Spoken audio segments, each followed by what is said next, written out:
गुरु गूंगे, गुरु बावरे, गुरु के रहिए दास। प्रेरक कहानी। एक बार की बात है, नारद जी विष्णु भगवान जी से मिलने गए। भगवान ने उनका बहुत सम्मान किया। जब नारद जी वापस गए तो विष्णु जी ने कहा, हे लक्ष्मी, जिस स्थान पर नारद जी बैठे थे उस स्थान को गाय के गोबर से लीप दो। जब विष्णु जी ये बात कह रहे थे तब नारद जी बाहर ही खड़े थे। उन्होंने सब सुन लिया और वापस आ गए और विष्णु भगवान जी से पूछा, हे भगवान, जब मैं आया तो आपने मेरा खूब सम्मान किया, पर जब मैं जा रहा था तो आपने लक्ष्मी जी से ये क्यों कहा कि जिस स्थान पर नारद बैठा था उस स्थान को गोबर से लीप दो। भगवान ने कहा, हे नारद, मैंने आपका सम्मान इसलिए किया क्योंकि आप देव ऋषि हैं, और मैंने देवी लक्ष्मी से ऐसा इसलिए कहा क्योंकि आपका कोई गुरु नहीं है, आप निगुरे हैं। जिस स्थान पर कोई निगुरा बैठ जाता है वो स्थान गंदा हो जाता है। ये सुनकर नारद जी ने कहा, हे भगवान, आपकी बात सत्य है, पर मैं गुरु किसे बनाऊं? नारायण बोले, हे नारद, धरती पर चले जाओ, जो व्यक्ति सबसे पहले मिले उसे अपना गुरु मान लो। नारद जी ने प्रणाम किया और चले गए।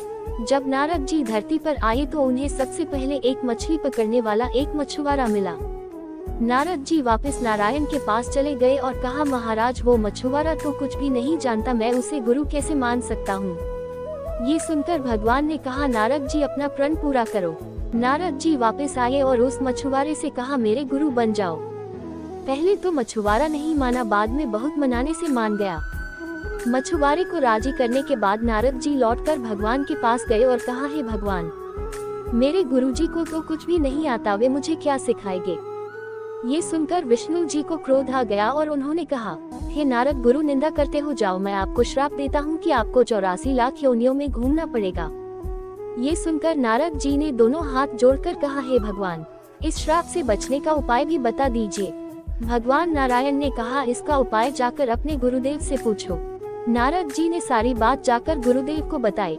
गुरु जी ने कहा, ऐसा करना, भगवान से कहना 84 लाख योनियों की तस्वीरें धरती पर बना दे, फिर उस पर लेटकर गोल घूम लेना, और विष्णु जी से कहना 84 लाख योनियों में घूम आया, मुझे क्षमा कर दीजिए, आगे से गुरु निंदा नहीं करूंगा। नारद जी ने विष्णु जी के पास जाकर ऐसा ही किया, उनसे कहा 84 लाख योनियां धरती पर बना दो, और फिर उन पर लेटकर घूम लिए और कहा, नारायण, मुझे क्षमा कर दीजिए, आगे से कभी गुरु निंदा नहीं करूंगा। ये सुनकर विष्णु जी ने कहा, देखा, जिस गुरु की निंदा कर रहे थे उसी ने मेरे श्राप से बचा लिया। नारद जी, गुरु की महिमा अपरंपार है। गुरु गूंगे, गुरु बावरे, गुरु के रहिए दास। गुरु जो भेजे नरक को, स्वर्ग की रखिए आस। गुरु चाहे गूंगा हो, चाहे गुरु बाबरा पागल हो, गुरु के हमेशा दास रहना चाहिए। गुरु यदि नरक को भेजे तब भी शिष्य को यह इच्छा रखनी चाहिए कि मुझे स्वर्ग प्राप्त होगा, अर्थात इसमें मेरा कल्याण ही होगा। यदि शिष्य को गुरु पर पूर्ण विश्वास हो तो उसका बुरा स्वयं गुरु भी नहीं कर सकते। ये प्रसंग पंडित श्री धन्य भगत ने एक साधारण पत्थर देकर कहा, इसे भोग लगाया करो, एक दिन भगवान कृष्ण दर्शन देंगे। उस धन्य भक्त के विश्वास से एक दिन उस पत्थर से भगवान प्रकट हो गए। फिर गुरु पर तो वचन विश्वास रखने वाले का उद्धार निश्चित है। अगर मेरी यह कहानी अच्छी लगी हो तो प्लीज मेरे चैनल को सब्सक्राइब कर देना, लाइक कर देना, शेयर कर देना और बेल आइकन को प्रेस कर देना। धन्यवाद।